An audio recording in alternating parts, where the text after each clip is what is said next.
Hello friends, welcome back to my channel. ரொம்ப நாளைக்கு அப்புறமா ஒரு சூப்பர் பிரியாணி ரெசிபியோட உங்கள் கூட நான் ஷேர் பண்ணிக்கலான்னு வந்திருக்கேன். இந்த பிரியாணி நிறைய வித்தியாசமாக தேடி சாப்பிட்றவங்களுக்கு இது ஒரு வரப்பிரசாதமாக இருக்கும். ஒரு சூப்பரான மேங்களூர் ப்ரான் பிரியாணி தான் பார்க்க போகிறோம். நல்ல கம நெய் வாசனையோட காரசாரமாக வித்தியாசமான டேஸ்ட்டில் சூப்பராக இருக்கும். சீரக சம்பா ரைஸில் எப்படி உதிராக பண்ணுறது அப்படின்றது தான் இன்றைக்கி வீடியோவில் நம்ம பார்க்க போகிறோம். ஸோ வாங்க வீடியோக்குள்ளே போகலாம். இந்த சூப்பரான மேங்களூர் ப்ரான் பிரியாணி பண்ணுறதுக்கு ஃபர்ஸ்ட் ஒரு குக்கர் எடுத்துகிட்டு 2 டேபிள் ஸ்பூன் அளவுக்கு கடலெண்ணெய் சேர்த்துக்கோங்க. கடலெண்ணெய்லாம் சாதா எண்ணெய் கூட சேர்த்துக்கலாம். 1 டேபிள் ஸ்பூன் அளவுக்கு நெய் சேர்த்துக்கலாம். நல்லா சூடானது பட்டை, கிராம்பு, ஏலக்காய், அன்னாச்சிப்பூ, 1/2 ஸ்பூன் அளவுக்கு சோம்பு எல்லாமே சேர்த்து நல்லா பொரிஞ்சதும் 4 பெரிய வெங்காயம், ஒரு பச்சை மிளகா போட்டு நல்லா இந்த அளவுக்கு வதக்கிக்கோங்க. இந்த அளவுக்கு வதங்கினதும் இஞ்சி பூண்டு பேஸ்ட் 2 டேபிள் ஸ்பூன் அளவுக்கு சேர்த்து அதையும் பச்சை வாசனை போக வதக்கிடுங்க. இது கூட 2 பெரிய தக்காளியை கட் பண்ணி அதையும் நல்லா உப்பு போட்டு குழைய வதக்கி எடுத்துக்கோங்க. கூடவே புதினா கொத்தமல்லி ஒரு கை சேர்த்து அதையும் கலந்துக்கலாம். எல்லாம் கலந்ததுக்கப்புறமா தனி மிளகாத்தூள் 1 ஸ்பூன் பிரியாணி மசாலா எல்லாம் சேர்த்து உங்கள் காரத்துக்கு ஏற்ப சேர்த்துக்கோங்க. தயிர் இருந்தால் 2 டேபிள் ஸ்பூன், நான் என்கிட்ட இல்லை அதனால் வினிகர் 2 டேபிள் ஸ்பூன் சேர்த்துக்கிறேன். சேர்த்து எல்லாம் கலந்து விட்டுட்டு ஊற வச்ச சீரக சம்பா அரிசி ஒரு கிளாஸுக்கு 1.5 கிளாஸ் தண்ணி அளவுக்கு ஊற்றி அரிசியும் போட்டு நல்லா உப்பு போட்டு செக் பண்ணிவிட்டு மூடி போட்டு 15 நிமிஷம் ஸ்லோ ஃப்ளேமில் வச்சிடலாம்.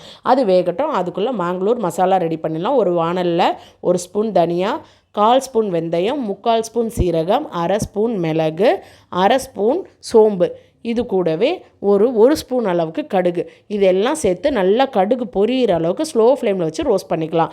இப்போ இது ஒரு மிக்ஸி ஜாருக்கு மாற்றிடலாம். நல்லா இந்த மாதிரி பொரியுது பாருங்கள். இப்போ மிக்ஸி ஜாருக்கு மாற்றிக்கலாம்.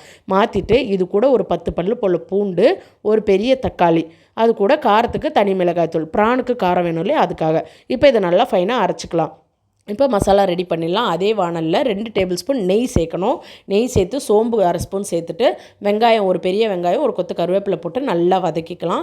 இந்த அளவுக்கு நல்லா வதங்கினதுக்கப்புறமா க்ளீன் பண்ணியிருக்க ப்ரானை சேர்த்துக்கலாம். 1/4 கிலோ அளவுக்கு ப்ரான் எடுத்துருக்கேன். தேவையான உப்பு, ப்ரானுக்கு தேவையான உப்பு சேர்த்துக்கலாம். அரைச்ச மசாலாவையும் சேர்த்துக்கலாம். எல்லாம் சேர்த்து நல்லா ஒரு 10 நிமிஷம் கொதிச்சா போதும். இந்த அளவுக்கு கொதித்து வந்தால் போதும். இப்போ இதை அடுப்பு ஆஃப் பண்ணிவிட்டு வெந்துட்டுருக்க ரைஸில் சேர்த்துக்கலாம். இப்போ ரைஸ் ஓப்பன் பண்ணி பாருங்கள். நல்லா ஒரு 80% குக் ஆகிருக்கு.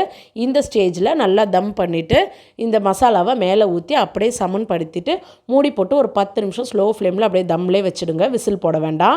வச்சுட்டிங்கன்னா சூப்பரான மேங்களூர் ப்ரான் பிரியாணி ரெடி ஆகிடும். நல்லா கம ஃப்ளேவரோட செம்ம டேஸ்டியாக இருக்கும். கண்டிப்பாக எல்லாருமே ட்ரை பண்ணி பாருங்கள். ரொம்ப சிம்பிளான ஒரு ரெசிபி, ரொம்ப நல்லாயிருக்கும். இதை நீங்கள் சிக்கனில் கூட ட்ரை பண்ணி பார்க்கலாம். ரொம்ப டேஸ்டியான இந்த மேங்களூர் ப்ரான் பிரியாணி எல்லாருமே கண்டிப்பாக ட்ரை பண்ணி பாருங்கள். நல்லா கமன்னு ஃப்ளேவரோட சூப்பராக இருக்குது. அந்த 10 நிமிஷம் நம்ம ரெஸ்ட்டில் விட்டோம் இல்லையா, ஸோ அதில் அந்த ப்ரான்ஸில் அந்த மசாலா எல்லாம் சூப்பராக இறங்கிடுச்சு. அவ்வளோதான், சூப்பரான Mangalore style prawn biryani ready. நீங்களும் வீட்டில் ட்ரை பண்ணி பாருங்கள். இந்த மாதிரி வீடியோ வேணும்னா நம்ம சேனலை மறக்காமல் சப்ஸ்கிரைப் பண்ணிக்கோங்க. இன்னொரு இன்ட்ரெஸ்டிங்கான வீடியோவில் சந்திக்கிறேன். அது வரைக்கும் பாய்.